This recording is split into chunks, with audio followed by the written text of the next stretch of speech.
Hey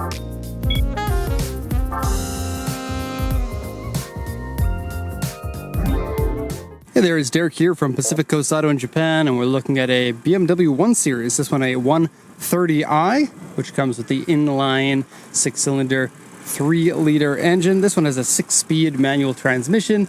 It is a hatchback, at the time the smallest car that BMW made, but still rear-wheel drive. So cool little package here. This one's going to be going over to Canada, and we'll just take a look at the condition of the car and compare it to the car's auction inspection sheet.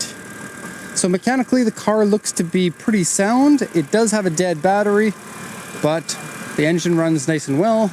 I believe these are known to be pretty reliable engines. And then you can get this car with the 3-liter twin-turbo engine if you wanted the more power. But these ones here with the 6-speed will represent a much better value if you don't want to go super quick everywhere. It is still a 3-liter in a hatchback body. I think it's probably somewhere in the range of about 250 horsepower or so. That seems about right for this era of car. 250, 260, maybe a little bit more. Okay, and this is the M Sports version, which has different body pieces, some different interior pieces and whatnot. Okay, close the hood. I'll turn the car off for the rest of the report, but as you can see, the engine was running nice and well. Here you can see 88,662 kilometers on the odometer. Okay. So, auction inspection sheet. I'll go ahead and translate this for you. It's a 2006 BMW 130i M Sports Edition, 3-liter engine, auction grade 4 with an interior B, and the car looks exactly as I expected it to for a 4B. 88,633 kilometers, 6-speed manual, AC, that's been checked and it works, as well as power steering, power windows, leather, Navi, airbag, smart key, it's just a push button, comes with warranty papers, owner's manual, and other history papers. Okay, the sales points are this is the original Japan car with leather seats, tool collection box for Japanese highways, and alloy wheels on it, aftermarket. The auction inspection sheet says the battery is dead. The exterior has very small scratches, small dents, wheels scratched, and door mirrors scratched. Interior is dirty and worn, and the windshield has rock chip, or more than one potentially. Headliner is saggy. Unfortunately, that's a problem on a lot of Euro cars here in Japan. It might have to do with the glue. I've heard somebody say it has to do with like glue emissions or environmental reasons, but I actually don't know if that's been confirmed. Right front interior part has been modified with an attachment. So I'll show you that in a second. And the monitor doesn't display well. From what I can see, the monitor displays fine. It pops out when you turn the car on, and then it goes away when you turn it off. I didn't really see a problem with it. Okay, so now for once around the car. Now this was the smallest car that BMW had at the time, and as people know, BMW is known to make sporty sedans. And so if you're looking for a fun rear-wheel drive car to drive, I think this is one that is overlooked. I think a lot of people put a lot of focus on the 3 Series when they think about BMW's sporty sedans. But the 3 Series grew in size and therefore also grew in weight. And the 1 Series kind of took the place that the 3 Series once had. Now, I believe in Canada, and I think it was the person who bought this that told me this, in Canada, you can get a sedan version of this. Here in Japan, of course, you can get the sedan or the hatchback. And so getting this in Canada, the hatchback version, is going to be a little bit extra special because a lot of people in Canada don't realize that the 1 Series ever came in a hatch as well. Okay, so now that we've gone around it once, let's take a look at some of the details and defects in it. Okay, so first off, this was during the era of what I guess they considered flame styling.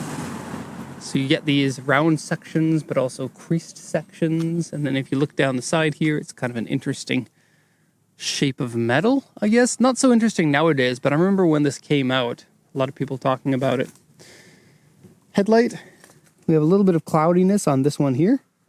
The one over here isn't so bad, but it is worn a little bit. For Canada, you are supposed to change your headlights, actually.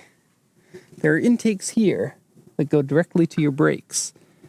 I'm not sure if that's part of the M Sports package, or if that's on all of the 1 Series, but I suspect it's just an M Sports thing, because usually front and rear bumpers are part of the M Sports package. It's kind of like a line between the regular version and the M version. And they did make an M version of this, only the sedan though. An M135, I think they called it. Okay, apparently there's uneven paint on this fender up here, but I couldn't really see it. It looks okay to me. Uneven paint should be maybe a little bit of a color mismatch or texture mismatch, but it looks okay. There are sections here that have been touched up with touch-up paint, but oddly they taped it off in a rectangular shape or square shape for that other one, and that's caused you to have a little bump of paint there that is perfectly rectangular. Going down this side, I think it's all really, really nice, and then you get a scratch right here. It's a medium scratch. You won't be able to fully polish that out. And that continues on down here from here to here. There's a scratch on the door handle there. Okay, the back bumper has a few. This section here has been scuffed by potentially dropping something as you're taking it in or out of the trunk. Okay. And coming down this side, I believe it's all really good. I do remember one scratch. Where was that scratch? For some reason, my mind is telling me that it was right near the seam of the doors, kind of like it was matched to the one. Oh, there it is. Just a small scratch. You may be able to polish that out. Okay, the rest of that is looking good. So all in all, it looks like low mileage, good exterior, and good mechanical. Underneath has a few scratches under this lip. You can see them down there, but small price to pay, I would say. So to the interior now. We'll start off with the trunk. Your trunk is a little bit smaller than a Volkswagen Golf's trunk, but also a little bit deeper. Okay, so width-wide, you lose a little bit, but it's deeper because there is no spare tire. This is the time, and I think BMW still does this. They use their run-flat tires, so you don't have to have a spare tire. Okay, now I don't know if the tires that have been put on here, obviously on the aftermarket NK wheels, are still run-flat. A tire shop can coat them on the inside with a run-flat technology.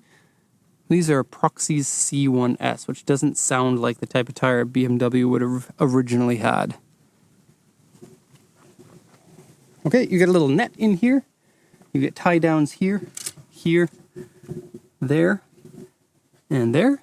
And you get your own light, as well as a little compartment for your CD changer and your HDD Navi system. Okay, tonneau cover is fitted in there as standard. Seats are also 40-60% split. Back seats, they do feel more cramped than a 3 Series. There is no denying that. And also the sills for the 1 Series are fairly tall, so it's kind of a big step to get in compared to the 3 or the 5, but that does add to good chassis rigidity. And so the payoff is a better handling car as a result. And I believe that these would be very good handling cars. I did consider one for our endurance races, and I think we would have been very competitive in a car like this for racing. I just didn't think that it was special enough to get the YouTube views, in all honesty. And we've gone through like 5 different race cars, and we still have videos that we are wishing to post. Here's the modification. I believe it's been done in order to fit a larger driver into the car, because it might be a little bit cramped in this area for that person.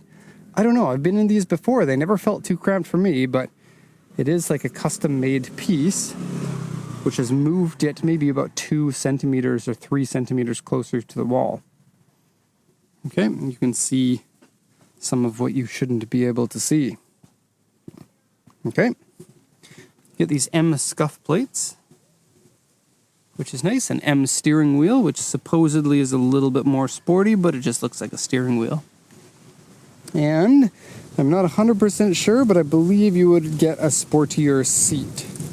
So that might be part of the package. These are fairly wide bolstered for being a German seat. You know, a lot of Japanese cars will have these wide bolsters for their sports car versions, or even their regular versions. I'm looking at Legacies and, well, Legacies. Yeah. Not that deep. It does have the extension piece, so you can push this out a little bit more. And you can put your phone between your legs, which is convenient. I don't think BMW does that anymore.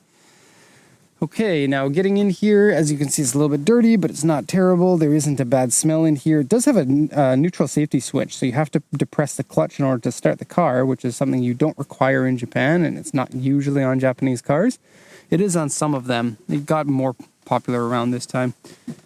Hood open here, trunk opener here. You can also open the trunk without pressing this button, which makes this button kind of redundant.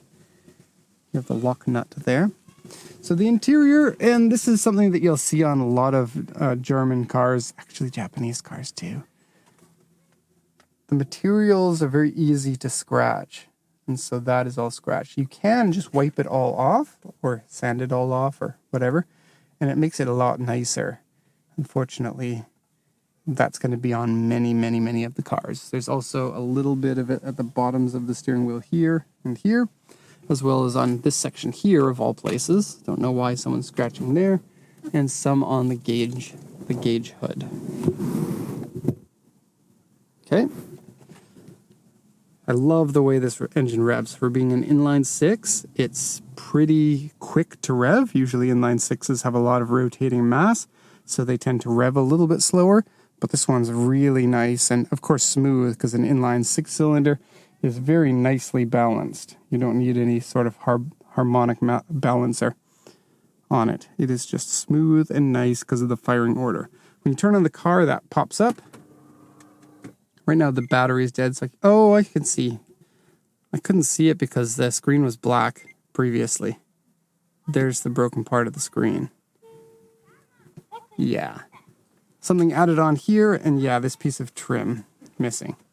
Dual zone AC, the AC works nice and well, and this piece of trim would be in the same style as this trim here. Kind of has that hexagonal look that looks similar to the front grille.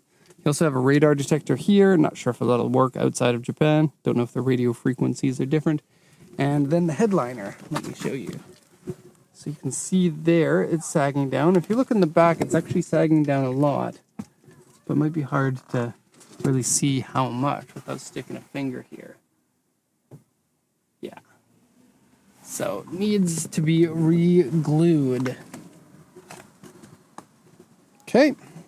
So that's going to be basically it for this BMW 1 Series. I do think that this is extraordinary value in a world where the 6-speed manuals are all going away. You can still get them in the BMW 1 Series in a car with a great chassis, also motorsports heritage. Yeah, good car.